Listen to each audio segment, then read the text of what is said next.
Welcome back to Choice Media, where we break down modern dating without the delusion. Clear conversations, real dynamics, and honest perspectives. I can't sleep, I can't eat, I can't drink anything without feeling pain. That's not longing, that's emotional dependency. Wanting love is human, but not being able to eat or sleep without a man is a red flag, not romance. A partner should add to your life, not become your oxygen.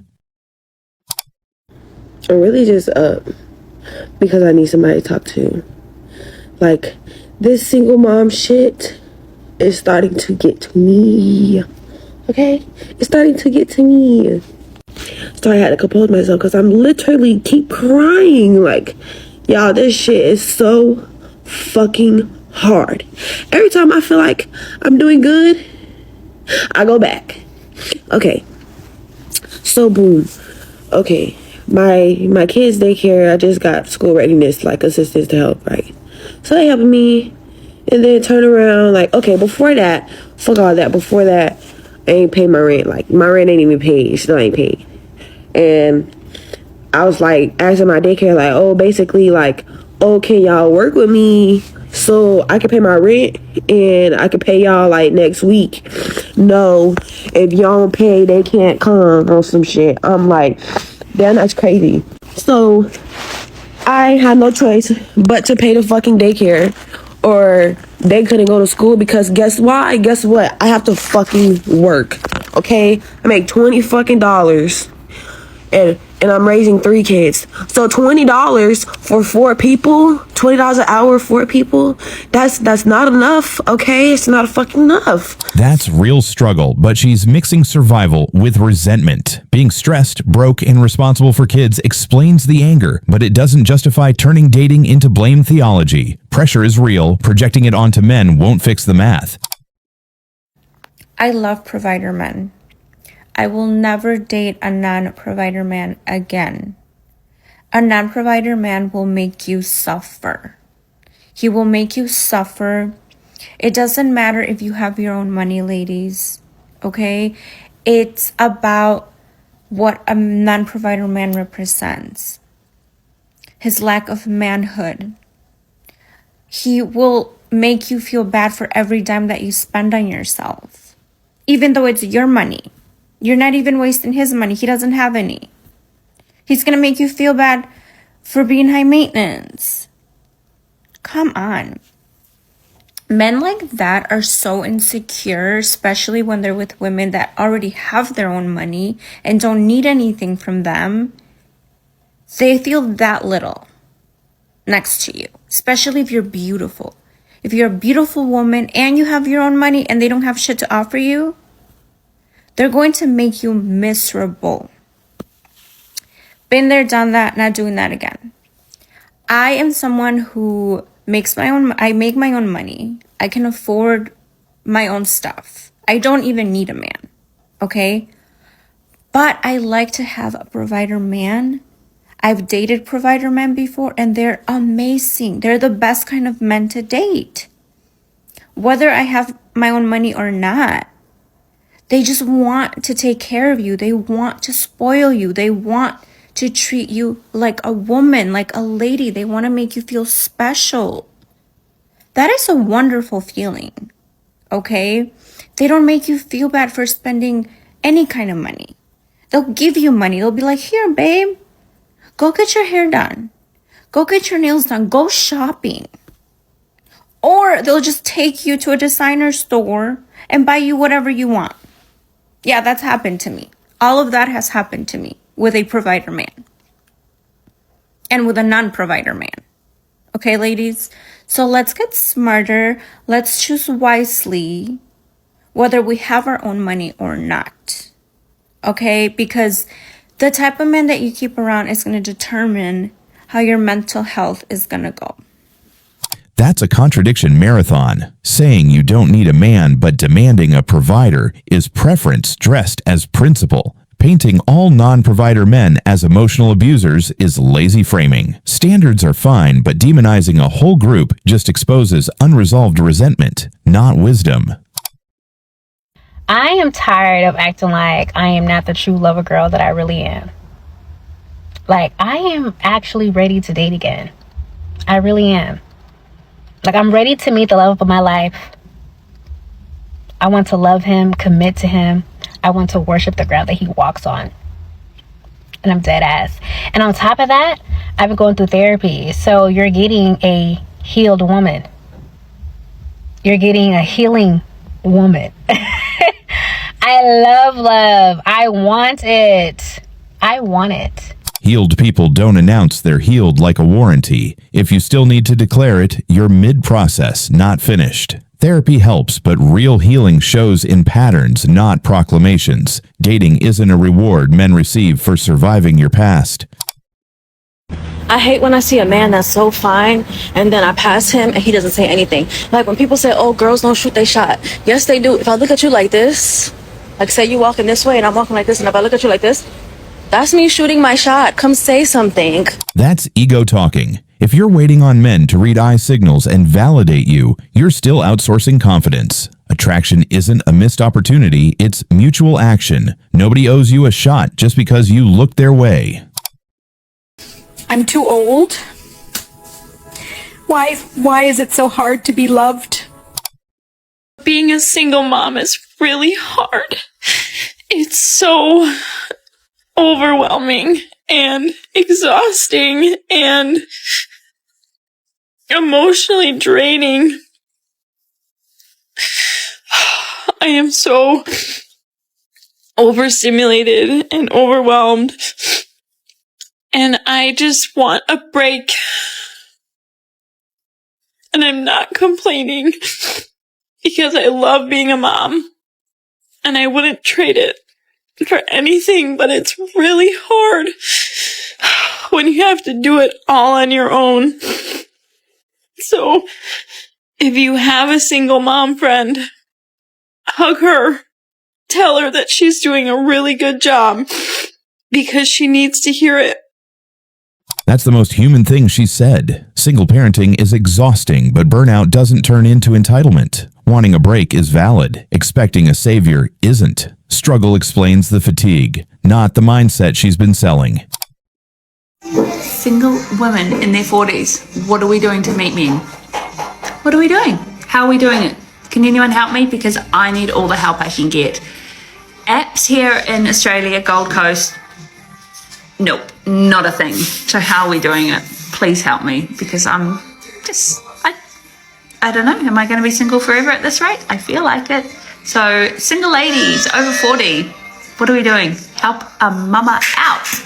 That's panic, not wisdom. When the advice turns into crowdsourcing fear, you've already lost confidence. Being scared of forever single won't attract clarity. It just exposes desperation. The issue isn't age or numbers. It's the mindset driving the search.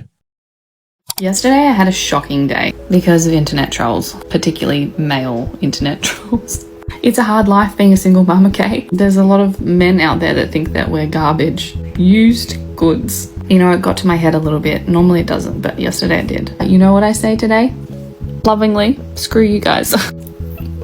Because I genuinely believe that I am worthy of love still, even if I've got children. That's real hurt talking, and here's the truth. Kids don't erase your worth, but insecurity will. Believing you're lovable after rejection is growth, not entitlement. The problem isn't men thinking you're trash, it's letting their opinions write your value. If this person rejects you one more time, God will make them suffer. If this person rejects you one more time, God will make them suffer. Because what this person don't realize is God sent you into this person's life, and them rejecting you is rejecting God. So if they reject you one more time, God is going to make this person suffer. Now, I don't know who you are. Somebody knows how important you are to their life, but you have forgiven this person and forgiven this person and forgiven this person, and this person knows no bounds. They are continuing to hurt you, and they are continuing to not feel remorseful afterwards. Someone is hurting you and not feeling anything. Do you understand what I'm telling you? And I'm talking to somebody who is tired. If you ready for this person to learn their lesson, if you ready for this person to have a change, then you book a session with me now. Book it with me now, because God is about to hurt somebody if they continue to reject you. I don't care. The heart you have, everything you have sacrificed for this person, all the love and dedication and effort that you have poured into this person, all the lost time that you have poured into this person, do you really think that God would just allow them to run off with that? That crossed a line, turning rejection into God's revenge and then selling sessions as the escape is manipulation, not ministry. God isn't a weapon for bruised feelings, and rejection isn't a sin. When pain turns into prophecy for profit, credibility collapses. Okay, I know you don't believe me when I say this, but I honestly, it's been a minute since I've really been on a real date. So I'm just wondering, what's wrong with me? More or less, listen, I get looked at, I get noticed, I get complimented, but for a guy to genuinely come up to me and actually talk to me and ask me for my number or take me on a date, I'm not gonna lie, it doesn't happen too often. Just wondering if you guys got some pointers for me. Attention without action isn't interest, it's distance. Compliments are cheap. Effort is the currency. If men aren't asking for your number, that's feedback, not mystery. Attraction shows up silence usually means it didn't. No, I'm just trying to find myself a stay-at-home dad. Someone I can spoil, He can go outside, he can build stuff, build whatever he wants, have a man cave, fill it with beer, have him go fishing, I'll buy you a boat. Y'all just don't like single moms, huh?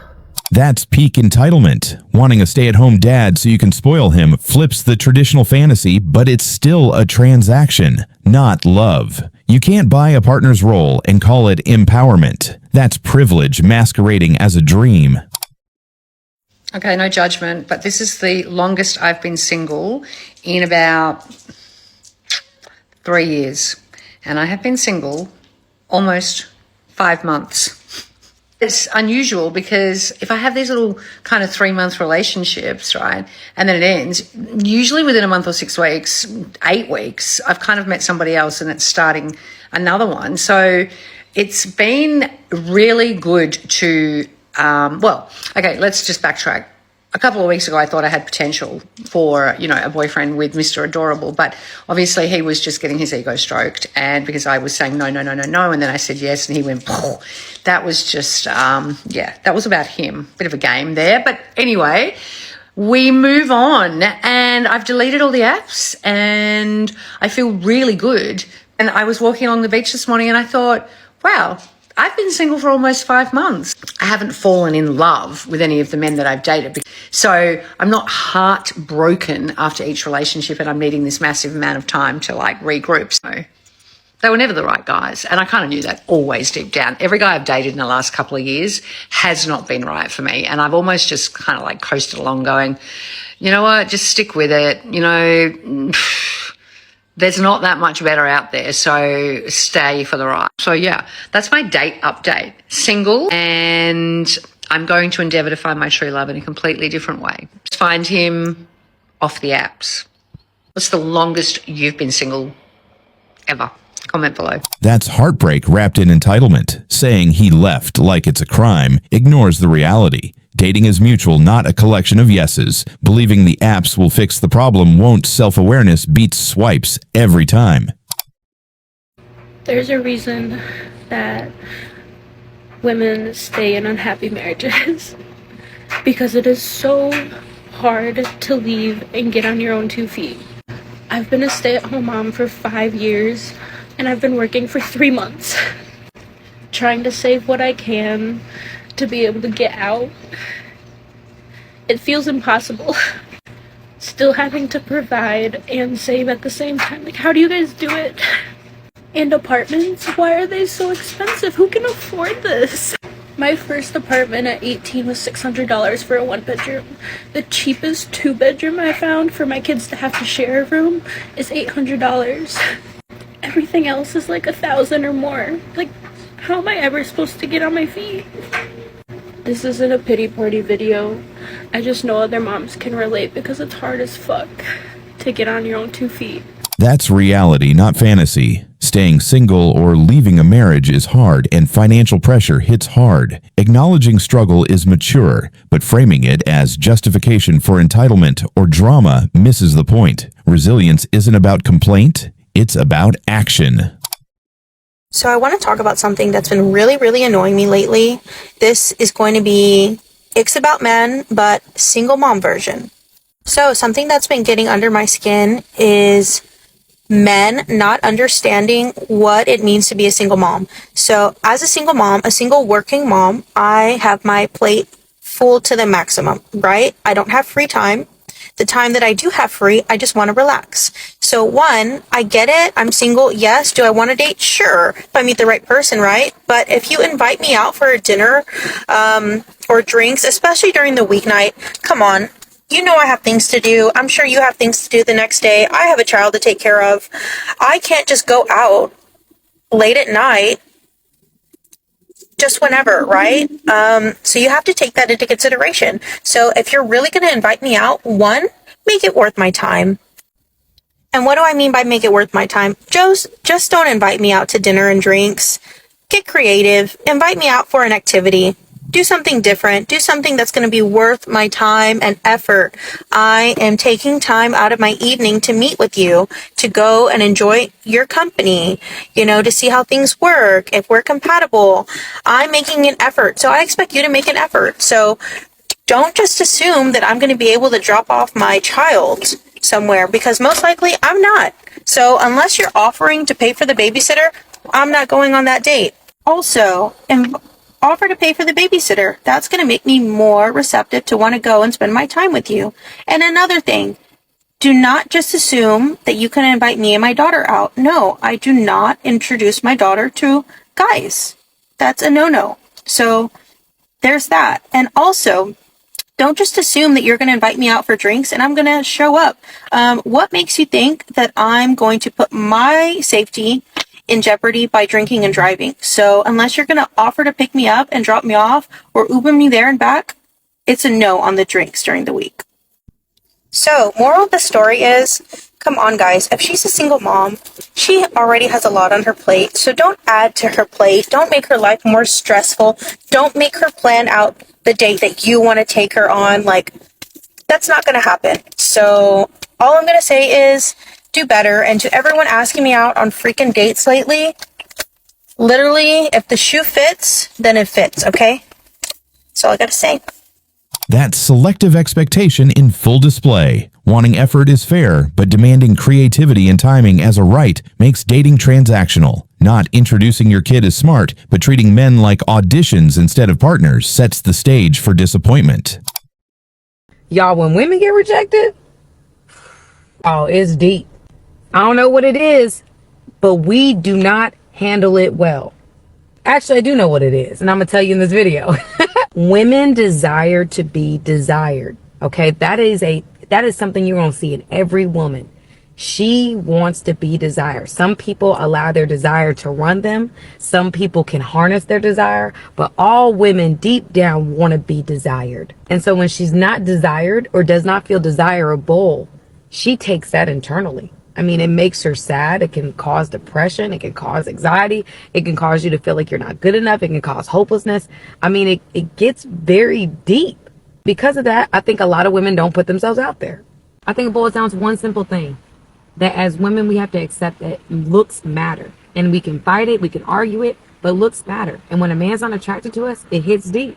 Because most men are rejecting you because they're not attracted to you.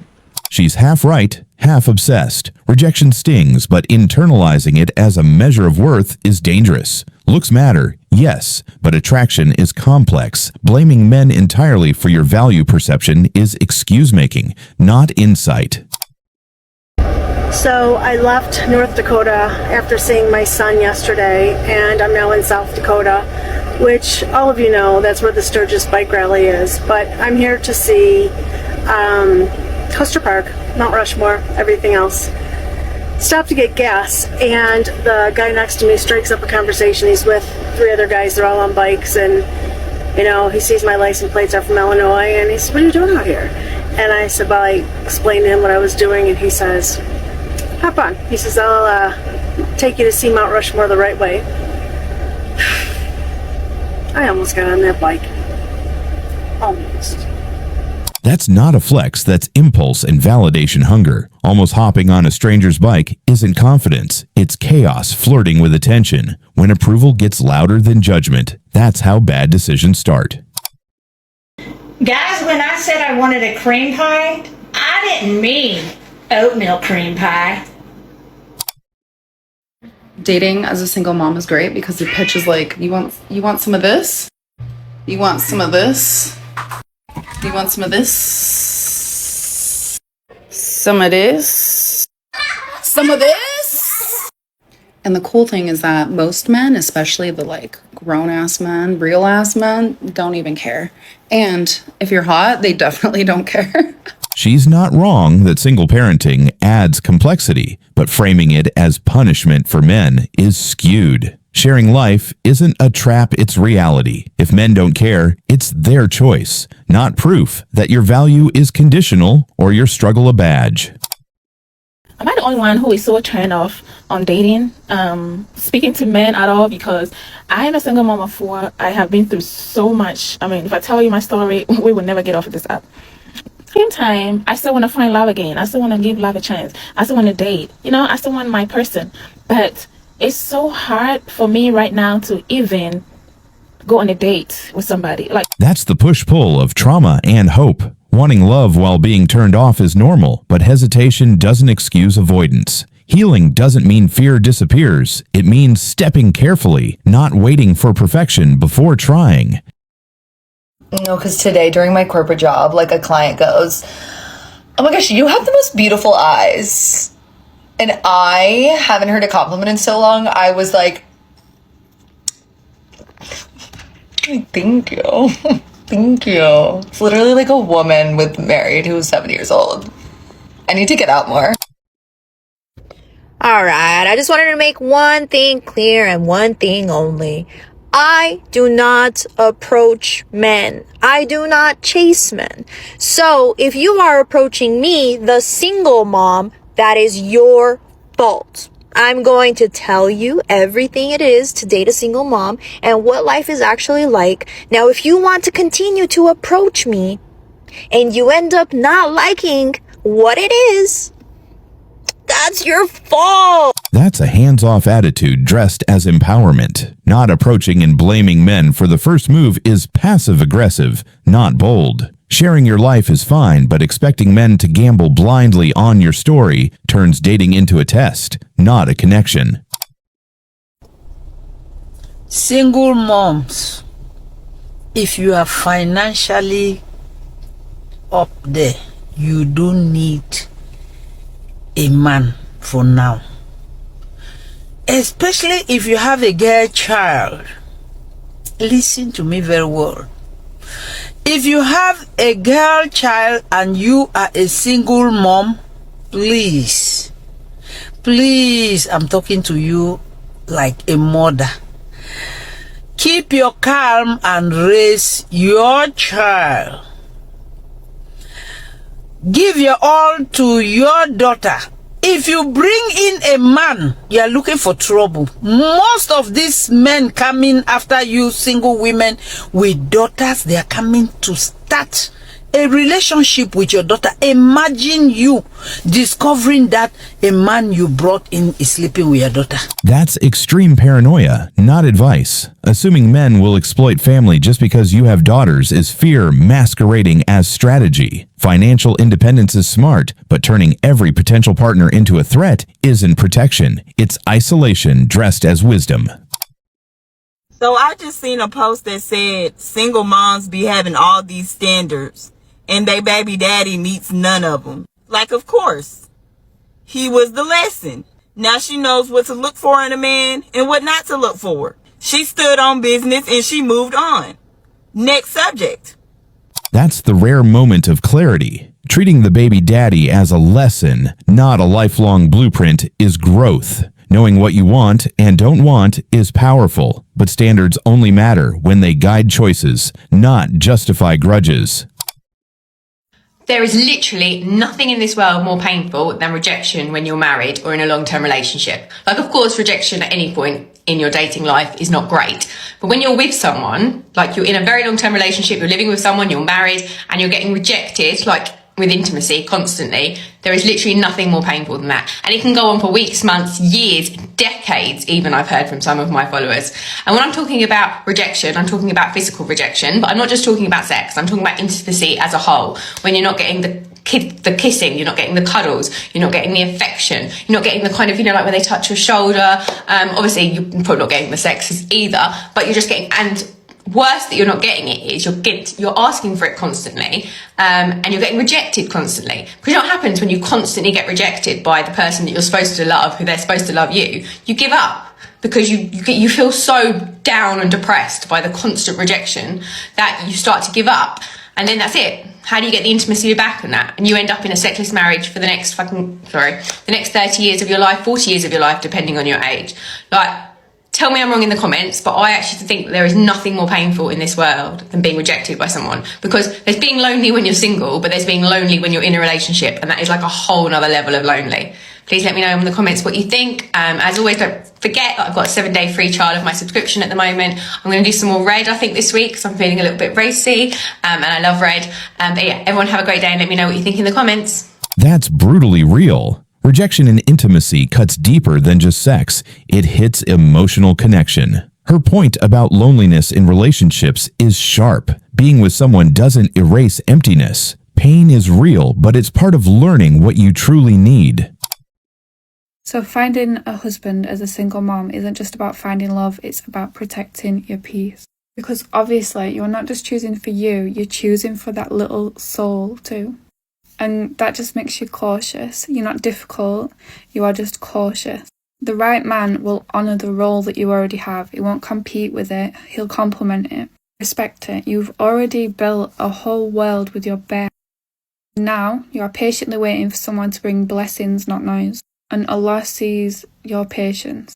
So he's not late. He's just preparing someone worthy. That's a mix of wisdom and frustration. Being cautious for your child is smart, and wanting a man who honors your role is valid. But pivoting to moral outrage over adultery while pointing at patience mixes accountability with judgment. Faith doesn't replace self-awareness or standards.